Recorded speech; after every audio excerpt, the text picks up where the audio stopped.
Acting Deputy Director for the UNEP Regional Office for Africa, to give his remarks. Dr. Munang, you have the floor.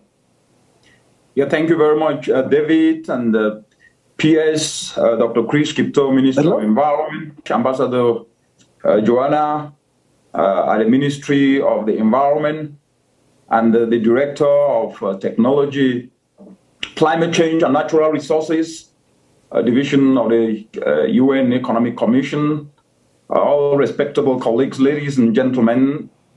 Thank you for the opportunity, and accept greetings from our Acting Regional Director, Frank Toyatunga. Just imagine yourself running late for the most important appointment of the day, an appointment where subpar performance would rain chances for your next big break in a decade. How would you conduct yourself? My guess is you would do everything legally not to miss it. You may decide to skip breakfast to save a few precious minutes to avoid being stuck in traffic. You may decide to endure the inconvenience and risk of border-border transportation over the relative convenience of a matatu or a taxi. You may decide to take humble pie, call ahead of time, and kindly request to reschedule your appointment even by a few minutes. Regardless of what you do, the bottom line is that you will be accelerating frantically to beat the deadline. Africa is on a path to missing the most critical appointment of the decade, the Sustainable Development Goals, which promised to leave no one behind. As we gather here today, while up to 90% of African countries have mainstreamed the Sustainable Development Goals into their national development plans, the continent continues to lag behind most of the globe in impactful implementation.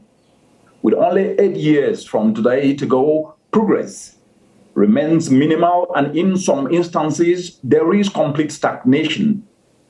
Sub-Saharan Africa is unlikely to meet critical sustainable development goals in addressing poverty, in addressing malnutrition, in addressing maternal mortality, education, and access to electricity, as well as sanitation.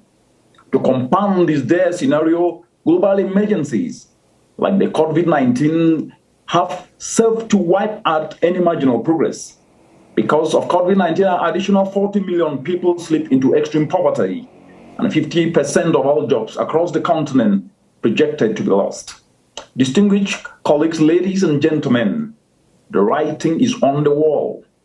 Only one solution remains, and that is frantic acceleration. Therefore, the question before us today that we must be able to answer is how the environmental lens can become a source of investment and enterprise opportunities that will frantically accelerate Africa towards achieving the promise of the Sustainable Development Goals.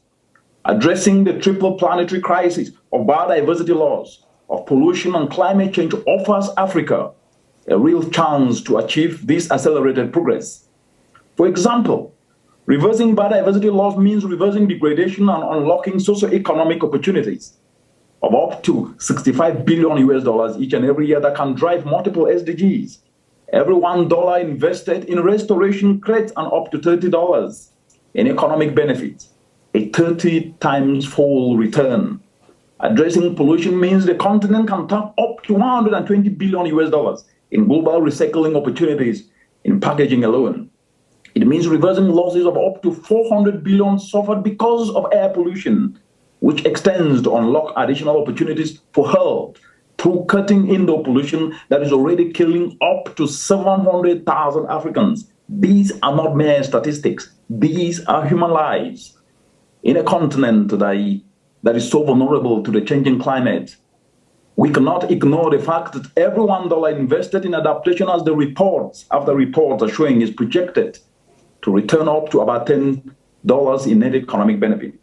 Efforts in emissions reduction means accelerating Africa's just transition in key sectors like energy that underpins competitive economic growth needed to drive the Sustainable Development Goals. Thankfully, as we speak today, Africa's response to the COVID-19 emergency has set pillars to drive this acceleration. The continent outlined bold recovery response plans in the African Green Stimulus Program and the complementary African Union Green Recovery Action Plan 2021 to 2027. The activation through addressing the triple planetary crisis will set Africa on track to actualize ideals of both the AU Agenda 2063 and the Africa We Want and the Sustainable Development Goals that promise to leave no one behind. The road ahead is clearly defined and well illuminated. Africa has adopted robust short, medium, and long-term sustainable development goal plans and complementary recovery response frameworks. The priorities are clear as day. What we need today is to rapidly scale up implementation action through the lens of addressing the triple planetary crisis. From now on, we need much more collaboration among all players in our economies, including the informal sector, that engages up to 80% of Africans and the youth, who are 60% of our population. We need more upscaling of existing partnerships of what has been proven to work in addressing the triple planetary crisis. And we need much more investment towards expanding such workable solutions. But most importantly, we need to be present. We need to be invested through our intrinsic capital as individuals, our passion, our inherent abilities and interests, all of which we must align to unlock investments in the environmental dimension of the Sustainable Development Goals. We will do so by answering the question, what am I willing to commit to doing to seed the implementation of the African Green Stimulus Program towards the realization of the African Union Agenda 2063 and the SDG? We need to ask this question at the personal level. The Stockholm+50 process provides a critical platform for bringing together stakeholders to inclusively articulate the concrete actions needed to actualize Africa's sustainable recovery and development plans. Let us therefore make this Stockholm+50 process count in accelerating the Sustainable Development Goals realization in Africa through the environmental lens by unlocking investments to address the triple planetary crisis. Thank you very much, and I wish you bold engagement to build fruitful partnerships for Africa. Thank you.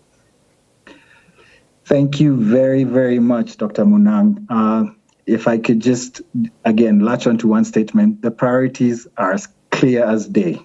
We know what we need to do. We need to start doing it. And that is very consistent with the previous messages. If we're not all safe, we are all unsafe. And if we're not doing it better, faster, and more, then we're moving backwards. So thank you so much for that. It's almost like you all were in one room talking and planned this. Thank you so much.